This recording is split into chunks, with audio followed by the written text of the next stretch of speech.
Hey everyone, how are you doing today? I've been hearing from a bunch of you that my recent videos aren't popping up in your feed the way they used to. YouTube's algorithm can be a bit moody, so the best way to make sure you never miss an upload is to turn on all notifications for the channel. Here's how to double check yours. It only takes a few seconds. On your phone, in the YouTube app, tap my channel name under any of my videos, or search for it. Just to the right of the subscribed button, you'll see a bell icon. Tap the bell and select All. That tells YouTube to ping you every time I go live or drop something new. On your desktop, within YouTube's website, head to my channel page. Hover over or click the bell icon next to the subscribed button. Choose All Notifications. Here's a pro tip. Make sure notifications are enabled on your device settings too. If they're blocked at the phone's operating system level, YouTube can't push them through. Thank you for taking a moment to do this. Your support means everything. And with the bell turned on, you'll be the first in line whenever I post. See you in the next video. For context, I have 2 children by my deceased husband. He also has a daughter with another woman. She was the result of an affair, born 2 months after my daughter. Our daughters are close in age and nearly 18. My daughter just started college and left home. When my husband passed, I would do what I could to help the other mother as she didn't have a job. This was 6 years ago, and she still doesn't work. And from what I see, she doesn't even try to take care of herself or her children. Her daughter always messages me asking for money or general things she wants or needs. She also works and is in her last year of high school. I've sent what I could on many occasions, but as of recently, haven't really had any extra funds available. Every time she asks and I have to say no, it makes me feel crappy, but also pisses me off because I am not her mother and she isn't my responsibility. The last straw was back to school this year. The daughter calls and asks for money for school clothes and a new hairdo. I hadn't even bought my younger child's things yet, because this is my daughter's first year of college, and I spent the majority of my funds getting her ready to leave home. So I asked her what her mother is doing that she can't help her with those things. Her excuse was she is taking care of her younger child who is about 3, so she isn't working. While I sympathize with her, once again, this is not my problem. She also can get free childcare in her state, and many other benefits as well. I called the mother up and told her she needs to grow up, get a job, and truly try to take care of her kids and herself. She cursed me out, and that was that. When I shared this with a family friend, they called me an a-hole because the child lost her father, and I should do what I can to help. My kids lost their father too, and I make it work as a single mother with no help. Am I the a-hole for being honest with the mother? Not the a-hole. You are not the parent of these other children. You are not in any way responsible. You were honest. It is on this mother to take care of her own kids. You take care of your own kids and family, and just stop giving them any funds, period. Not the a-hole. Your family friend is conveniently ignoring the fact that your kids lost their father too, and yet that hasn't stopped you from seeing to their needs. You don't have any money to donate to stepdaughter's mother's plight because you're doing what you should be doing, taking care of your own kids. You owe this woman absolutely nothing. And you've been more gracious than you had to be in doing everything you've done so far since your husband died. If your friend really feels that strongly about people being charitable, though, you can always give her stepdaughter's mother's phone number and tell her to donate however much she sees fit. Not the a-hole. Her mother is supposed to be taking care of her, not you. The problem when you give people money is that they will always come back for more. It's free money. You give it, they never have to give it back, and they can spend it how they want. If you really want to help them, then instead of giving free money, ask the daughter to send you her income and expenditures so you can help her figure out how to budget properly. My husband, 27 male, has a longtime friend who we'll call Bill, 31 male. The two of them met when my husband was 16, and from the way they always tell the story, they've been inseparable ever since. Bill is now married and lives nearby with his wife. They announced their pregnancy a while ago, and my husband was absolutely overjoyed for them. He would visit as often as he could, and it seemed like he was single-handedly funding the baby's wardrobe and nursery, honestly. Unfortunately, they suffered a miscarriage just before the 6-month mark. Bill and his wife were understandably devastated, and so was my husband. I got it. He was watching his best friend go through something unimaginably painful. He was often gone for long periods of time, comforting Bill because not only had he suffered this loss, his marriage didn't seem to be holding up very well either. The miscarriage occurred at the end of September. Now, this is where I might be a huge a-hole, so I'm in desperate need of a judgment. I completely empathize with Bill and his wife, still needing time to recover. But my husband is also still acting as if this is fresh. Not just in the way he's still comforting his friend during his free time, or excusing himself to take hours-long phone calls, but the intensity of his emotions. I caught him crying a week ago, and when I asked him what about, he got angry with me and said it should be obvious. I was surprised to be met with such malice over a simple question, so I tried to gently suggest that maybe therapy would be beneficial. He was feeling this loss like it was his own, and I didn't find that very healthy.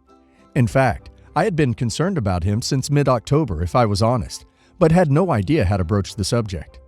The conversation that followed didn't go well, and my husband said his emotions were perfectly normal and that maybe I was just lacking in empathy. He's been avoiding me since. Am I the a-hole? I agree with you. Your husband is acting like he actually lost a baby. Being empathetic is one thing, but this does seem a bit over the top. Either there's more to the story, and I hope there isn't, or he does need to speak to a therapist to work out why he's so enmeshed with his friend. Not the a-hole. Not the a-hole. Your husband is unusually enmeshed here, like weirdly so. I don't think his relationship with Bill is entirely platonic. Have you seen Bill and his wife recently? If you've been distancing yourself, I'd say it's time to go when your husband does so you can judge how things are between the three of them. Whatever it is that's bothering your husband, it's clear he's grieving much more than a friend's lost baby. I saw them a few weeks ago. His wife seemed very distant from Bill, and she was kind to me. We talked for a while. Bill and my husband spent some time alone while she and I did. She's coping decently well, but their marriage isn't holding up very well, like I said. That's troubling her. Hey, OP, you are the spare, not even third, wheel in this weird tango. Hubby and Bill are a couple. Bill's wife is a surrogate in all but name, and you're being taken for a ride here. Open your eyes and ears and smell the BS. Not the a-hole. I just want to preface this by saying that I am always a very easygoing customer. I literally never complain. I order what's on the menu and just quietly get on with my meal. I have sometimes found a hair in my food and just took it out and carried on eating. Having worked in the food industry a few years back, I know it's a very demanding job. And sometimes people make mistakes, and that's perfectly fine. But that one restaurant meal a few years back was the most baffling experience of my life. And as I recently got reminded of it, I thought I would share it here. As I mentioned, it was a Valentine's meal. But we had decided not to celebrate it on the day, but rather the day before or after. I can't quite remember. Just to avoid the crowds of people and have a quiet evening. My then boyfriend, now husband, had booked a table for 7 p.m. at this Italian restaurant. We arrived maybe 5 minutes earlier, and as planned, the restaurant was basically empty. There was maybe one or two other couples in a room of about 30 tables. The waiter who welcomed us confirmed our reservation, but then proceeded to say that we needed to sit down in a waiting area while they got our table ready. We then had to wait for about 25 minutes there, even though every single table in the restaurant was already clean and dressed. The waiter kept going in and out of the kitchen, always empty-handed, but never prepared a table for us. He eventually just came back to us and took us to a random table that had been ready since we arrived. He then came back about 15 minutes later to see if we wanted any drinks, and we asked for 2 small glasses of red wine. A few minutes later, he comes back to take our food order, and about 15 minutes later, the food turns up. But we still don't have any drinks.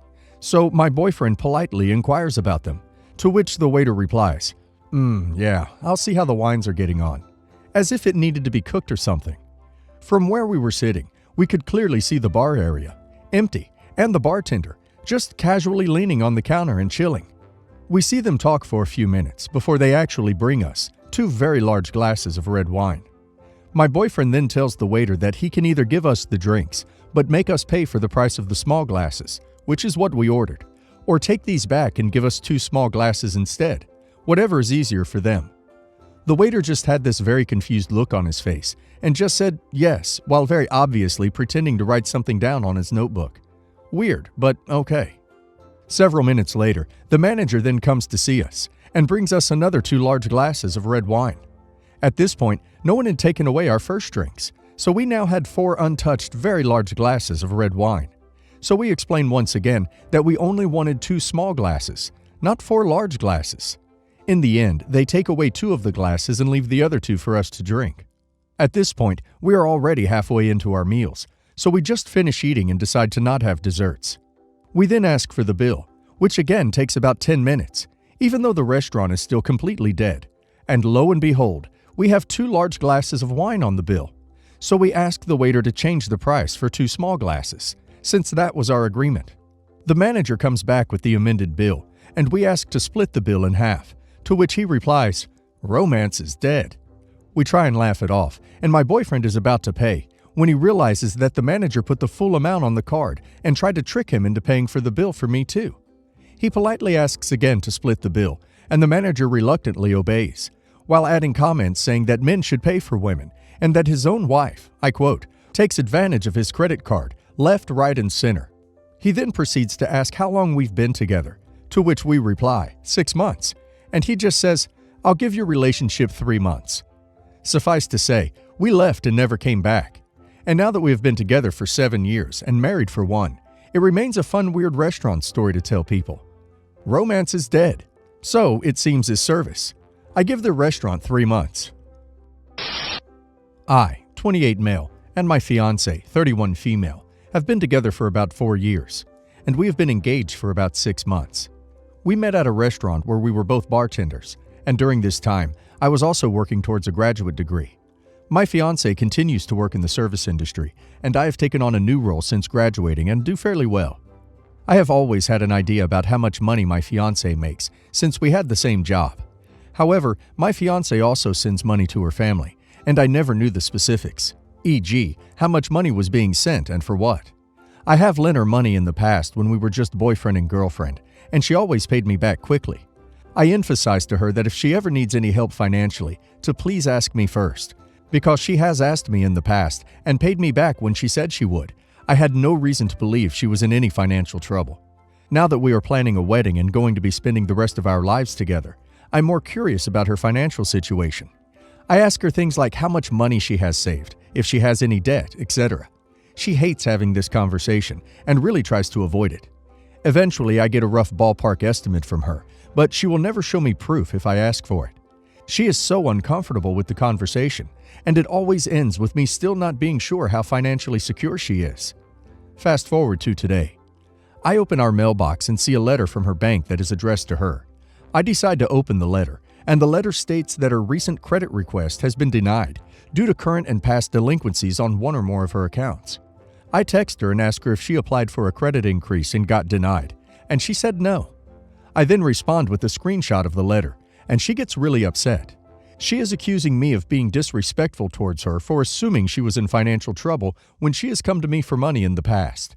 And she said I should never have opened her mail since she never opens mine. She says she isn't in debt and everything is fine, and that she didn't request anything from the bank. I asked her to send me a screenshot of her credit card statement to prove she wasn't in debt, and she refused, saying I was already all up in her stuff. The conversation ended with me pretty much calling her liar, since the letter she got in the mail clearly states otherwise. I know the letter was addressed to her, but since we are getting married, her financial situation affects me now.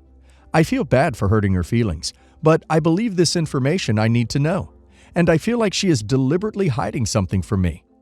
Am I the a-hole for opening my fiancé's mail and calling her a liar when she refuses to show me proof of her financial situation? You're the a-hole. Opening someone else's mail is a federal crime. If you don't trust someone's word, you shouldn't get married, but you sure as hell don't open their mail. Alright, you're the a-hole for opening her letter. What you did was actually illegal. However, if you two plan on getting married, you both need to be 100% open about all financials, period. Money is the biggest reason for divorce and problems within a marriage. If she's unwilling to be open, you need to rethink going down the aisle with her. You're the a-hole. Highly illegal to open someone else's mail. With that being said, her behavior is extremely odd.